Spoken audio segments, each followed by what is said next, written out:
Hello friends, स्वागत है आपके अपने चैनल गोल्डन कैरियर क्लासेस में। फ्रेंड्स, बहुत ही खेद है कि जो बहुत दिनों से वीडियो मैं नहीं अपलोड कर रहा था, कुछ प्रॉब्लम थी, कुछ कारण थी।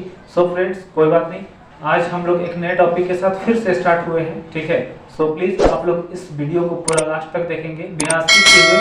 उम्मीद है एक मेन कॉम्पिटिटिव एग्जाम्स के लिए बहुत ही इंपॉर्टेंट साबित होगी। सो प्लीज़ कहीं मत जाइएगा और बिना स्किप करके इस वीडियो को पूरा लास्ट तक देखिए, आपके लिए बहुत ही फायदेमंद साबित होगी।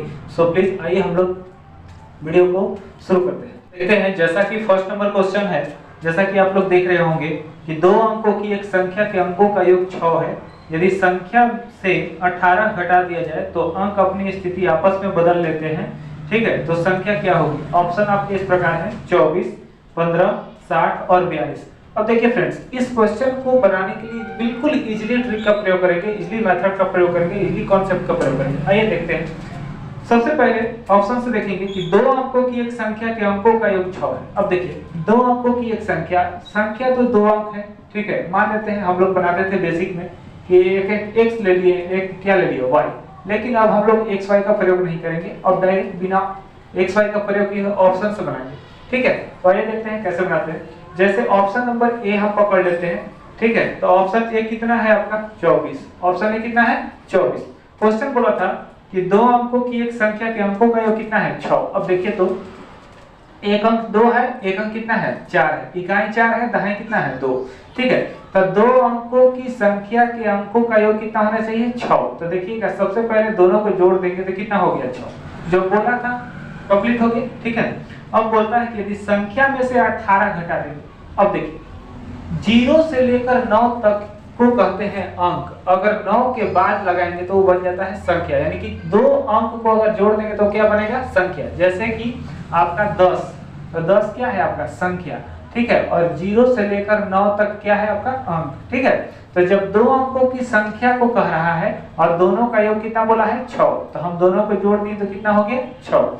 अब देखिएगा, दो अंकों की संख्या के अंकों का योग 6, तो देखिए 2 और 4 कितना हो गया? 6। अब बोलता है कि संख्या से 18 घटाने पर, तो देखिएगा संख्या से ना बोला है 18 घटाने पर, तो संख्या कितना था दोस्त? 24।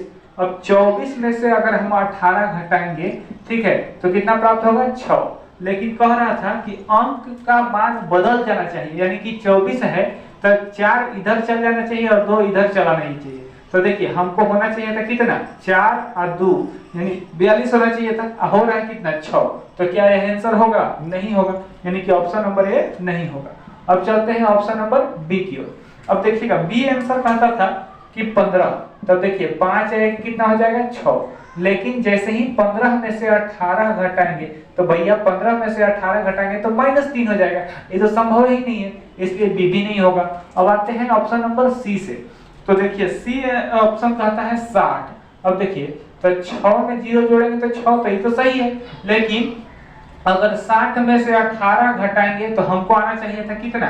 0 इधर है, 0 इधर, यानी 6 हो जाना चाहिए था। लेकिन 60 में से जैसे ही हम 18 घटाते हैं तो 10 में से 8 गया 2 और 5 में से गया 4, तो 42 हो गया। क्या यह होगा? होना चाहिए था कितना? 6, तो ये भी नहीं होगा, तो आपका ऑप्शन 4 हो जाएगा। अब देखिए, ऑप्शन नंबर डी कितना कहता है? 42। तो 42 कहता है भैया, तो देखिए 4 और 2 कितना? 6 हो गया। 4 और 2 कितना? 6। अब देखिएगा, अब देखिए, अगर 42 में से हम 18 घटाते हैं तो कितना हो जाएगा? 12 में से 8 गया 4 और 3 में से गया कितना? 2। अब देखिए, संख्या यही ना था 42 है ना, तो 42 इन 2 एने आ गया, 4 एने आ गया, तो कितना होना चाहिए? 24। अब देखिए 24 यहाँ हो गया ना, तो इससे मतलब क्या हुआ कि आपका आंसर कौन चल जाएगा? कौन चल जाएगा? 42। कौन चल जाएगा? 42। तो इसलिए आपका आंसर कौन हो जाएगा? 42, यानी कि ऑप्शन नंबर डी। कोई दिक्कत हो? तो इस प्रकार के क्वेश्चन को जो है आप लोग ऑप्शन से बनाइएगा। अगर आप लोग डिटेल्स बनाइएगा कॉन्सेप्ट से एक्स और वाई मानकर, तो थोड़ा सा बड़ा हो जाएगा, क्योंकि हम लोग जानते हैं कि कंपटीशन टाइम में टाइमिंग के बहुत महत्वपूर्ण होता है, ठीक है। तो आप इजीली जो है इस प्रकार हल कर लीजिएगा, ठीक है, आराम से बन जाएगा। इसको 1-2 बार रिवीजन कीजिएगा, बहुत जल्द बन जाएगा, ठीक है। अब आते हैं नेक्स्ट क्वेश्चन की। देखिए दोस्त, अगला क्वेश्चन कहता है कि कोई रकम सरल ब्याज से 20 वर्ष में दोगुना हो जाता है, तो कितने साल में वह 4 गुना होगा? ऑप्शन आपका है 40 साल, 50 साल, 60 साल और 80 साल।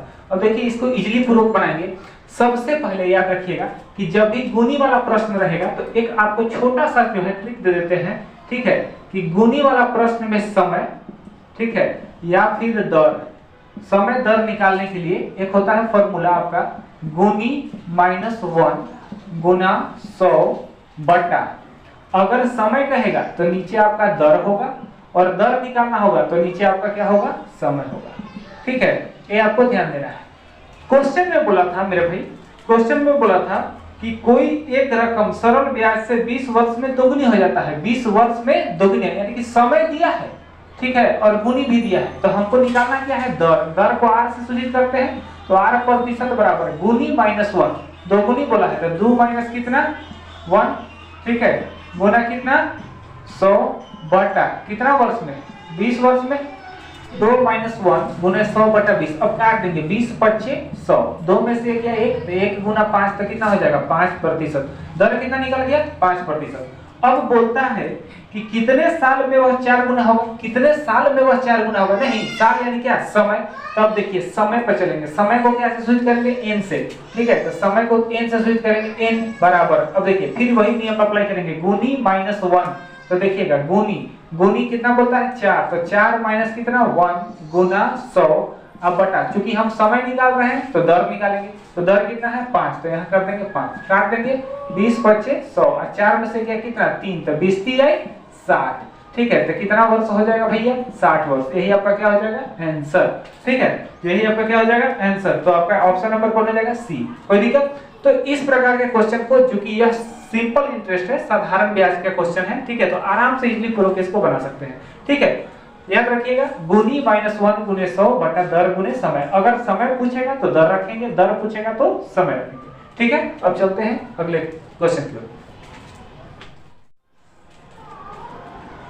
अगला क्वेश्चन है कि 391 रुपया को 1/2 अनुपात 2/3 अनुपात 3/4 के समानुपात में 3 अंशों में विभाजित कीजिए। ऑप्शन है आपका 9 अनुपात 8 अनुपात 6, 3 अनुपात 4 अनुपात 5, 6 अनुपात 8 अनुपात 9 और 8 अनुपात 6 अनुपात 9, ठीक है। आइए अब इसको आराम से हल करते हैं। देखिए कुछ नहीं है, ध्यान दीजिएगा, टोटल रुपया कितना दिया हुआ है 391, टोटल कितना दिया हुआ है भैया 391, और 391 रुपया में कितना अनुपात है 3 अनुपात है, ठीक है। अब देखिएगा आपका पहला अनुपात कितना है 1/2, दूसरा कितना है 2/3 और तीसरा कितना है आपका 3/4, ठीक है। अब क्या करेंगे कि नीचे वाला जो है हर, ठीक है, हर को क्या कहेंगे, डिनोमिनेटर को क्या करेंगे कि एलसीएम निकाल लेंगे, लघुत्तम। तो देखिए 2 3 4 का लघुत्तम आपका 12 होगा, नहीं समझ में आ रहा तो देखिए 2 और 4 का लघुत्तम तो 4 होगा, अब 4 में 3 से गुणा करेंगे तो कितना 12। अब जो 12 एलसीएम आया उसको गुना कर देंगे, ठीक है, तो उसको गुना कर देंगे, देखिए गुना कर दिए सब में। अब काट देंगे, 2 छक 12, 3 चौका 12 और 4 तिया 12।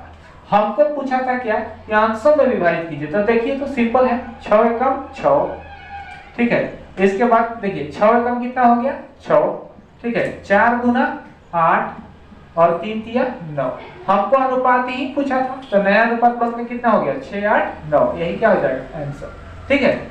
किसी नगर की जनसंख्या 5% की दर से वर्ष में बढ़ती है, यदि वर्तमान जनसंख्या 1,60,000 है तो 4 वर्ष बाद जनसंख्या क्या होगी। अब सिंपल सी बात है, अगर ये जो है आपका मिश्र धन का क्वेश्चन है, किसका क्वेश्चन है मिश्र धन यानी अमाउंट का क्वेश्चन है। अब आप इसको इजीली पूर्वक हल कर सकते हैं। सबसे पहले जो आपका दर दिया हुआ है, रेट दिया हुआ है, उससे हल करेंगे। तो रेट आपका दिया हुआ है 5%, तो लिखेंगे 5% का मतलब होता है बट्टा 100, काट देंगे तो कितना हो जाएगा 1/20, ठीक है। अब देखिए नीचे वाला मूलधन और ऊपर वाला ब्याज, मूलधन में ब्याज जोड़ देंगे तो मिश्र धन हो जाएगा, यानी 20 में 1 जोड़ देंगे तो क्या हो जाएगा 21, तो 21 बटा कितना हो जाएगा 20। नीचे वाला लिख देते हैं मूलधन प्रिंसिपल और ऊपर वाला होता है एसआई, ठीक है ना, एसआई या फिर सीआई, ठीक है, एसआई या फिर सीआई, ठीक है। तो मूलधन में जब ब्याज जोड़ेंगे तो क्या होगा मिश्र धन। अब देखिएगा ध्यान से, ये 21/20 हो गया, कितना साल बोला था 4 वर्ष, कितना वर्ष बोला था 4 वर्ष। तो देखिए अब 4 वर्ष बोला तो इसको लिख सकते हैं 21 गुना 21 गुना 21 गुना 21, ठीक है, और इसको लिख सकते हैं कितना 20 गुना 20 गुना 20 गुना 20। नीचे वाला मूलधन है, ऊपर वाला मिश्र धन है। अब देखिए आपका मूलधन बोला था कितना 1,60,000, तो देखिए लिखेंगे 1,60,000, ठीक है, 1,60,000 हमने लिख दिया। अब देखिए मूलधन बटे मूलधन, तो लिखेंगे 20 गुना 20 गुना 20 गुना 20, ठीक है, और गुना हमको पूछना है 4 साल के बाद, यानी मिश्रधन पूछ रहा है, तो हम मिश्रधन ऊपर वाला है तो लिखेंगे 21 गुना 21 गुना 21 गुना 21। अब देखिए यहाँ से काट देंगे 4 जीरो से 4 जीरो, ठीक है, 2 दूना 4 दूना 8 दूना 16 कट गया। अब इसको अगर गुना करेंगे तो इसका आंसर आ जाएगा 1,94,481। ठीक है, तो याद रखिएगा जब भी होगा तो कितना मूलधन से ज्यादा होगा मिश्रधन, क्योंकि हमको मिश्रधन पूछा है। तो देखिए मूलधन था 1,60,000, बढ़ के कितना हो गया 1,94,481, तो आपका 4 साल के बाद इतना हो जाएगा, आंसर हो गया। ठीक है, चलते हैं अगले क्वेश्चन कि 1162 रुपये को 3 हिस्सों में इस प्रकार बांटिए कि पहले का 4 गुना, दूसरे का 5 गुना और तीसरे का 7 गुना क्या हो जाए, बराबर हो जाए। ठीक है, तो पहला हिस्सा तो सिंपल सा क्वेश्चन है। देखिए टोटल पैसा कितना दिया हुआ है, टोटल रुपया कितना दिया हुआ है 1162। ठीक है, 1162 रुपया आपके सामने दिया हुआ है और बोलता है कि 3 हिस्से में बांटना है। देखिए तो सिंपल है, 3 हिस्से में बांट देना है। ठीक है, बोलता है कि पहले का 4 गुना, मान लेते हैं इसको ये मान लेते हैं, तो ए का 4 गुना, ठीक है, बराबर कितना होगा 5 गुना बी का कितना गुना 5 गुना, और फिर बोलता है तीसरे का 7 गुना, यानी सी का कितना गुना 7। अब देखिए सिंपल आप इसको देखिएगा, देखिए चंदा मामा याद रखिएगा, बी का मान कितना हो जाएगा 4 और ए का मान कितना हो जाएगा 5। ठीक है, उसी प्रकार यहाँ देखिए पलट देंगे, सी का मान कितना हो जाएगा 5 और बी का मान कितना हो जाएगा 7। ठीक है, अब यहाँ रख देंगे रेशियो ए बी सी। ठीक है, ए का मान कितना है 5, रख देंगे 5, बी का मान कितना है 4, यहाँ रख देंगे 4, फिर बी का मान कितना है 7, यहाँ से रख देंगे 7, और फिर सी का मान कितना है 5। अब देखिए इसको गुना कर देंगे, 5 सत्ते 35, ठीक है, 7 चौक 28 और 5 चौका 20। ठीक है, इसको ऐसे गुना करके यहाँ लिख दिए। ठीक है, यहाँ से गुना करके यहाँ लिख दिए और यहाँ से गुना करके यहाँ लिख दिए। ठीक है, अब देखिए क्या करेंगे, अब क्या करेंगे कि देखिए टोटल कितना दिया होता है 1162, जिसमें किसका हिस्सा पूछा था, पहला हिस्सा। तो देखिए पहला का हिस्सा निकालने के लिए क्या करेंगे, टोटल 1162 टोटल बटा टोटल करेंगे। तो देखिए इसको जोड़ देंगे। ठीक है, तो जोड़ेंगे तो 8 5 13 का 3 1। ठीक है, फिर इधर हो जाएगा आपका कितना 2 2 4 3 7 1 कितना हो जाएगा 8। ठीक है, गुना। ठीक है, अब देखिए पहला हिस्सा पूछा है तो पहला हिस्सा कितना है 35 यानी 35। अब इसको काट देंगे। ठीक है, तो इसको काटेंगे हम लोग, तो हम लोग काटेंगे तो काटिए। ठीक है, तो देखिए अब काटेंगे हम लोग तो ये 14 बार में कट जाएगा और 14 में 35 से जब हम लोग गुना करेंगे, ठीक है, तो आपका आंसर आएगा 490। यही क्या हो जाएगा आपका आंसर। तो ठीक है, तो आराम से इजीली लोग इसको हल कर सकते हैं। ठीक है, हो गया दोस्त। अब देखिए इसको इतना लंबा करने का भी जरूरत नहीं है, आराम से आप जो है रेशियो निकाल सकते हैं। देखिए कैसे, ठीक है, इतना लंबा करने का जरूरत नहीं है। ठीक है, यहाँ पर जो है इजीली पूर्वक आप ऐसे भी बना सकते हैं। देखिए अगर किसी का जो है अनुपात निकालने के लिए कहे तो आराम से बना सकते हैं। ध्यान दीजिएगा, ऐसे कहता है कि पहले का 4 गुना, तो देखिएगा पहले का कितना गुना है, ए का कितना गुना है 4 गुना, फिर बोलता है बराबर है कितना दूसरे का यानी कि बी का कितना गुना 5 गुना, और फिर बराबर है सी का कितना 7 गुना। ठीक है, अब देखिए जिसको निकालना है उसको तोप लीजिए, इसको तोप लिए तो इधर से गुना करेंगे तो 7 5 35, तो ये कितना हो गया 35। बी निकालना है, बी तोप लेंगे तो 7 चौक 28। ठीक है, और सी को निकालना है तो सी को तोप लेंगे तो 5 चौका 20। देखिए कितना इजीली निकल गया, उतना करने का जरूरत भी नहीं था, निकल गया ना। तो जिसको निकालना है उसको तोप के आराम से निकाल लीजिए, आंसर आ जाएगा। ठीक है, अब चलते हैं अगले।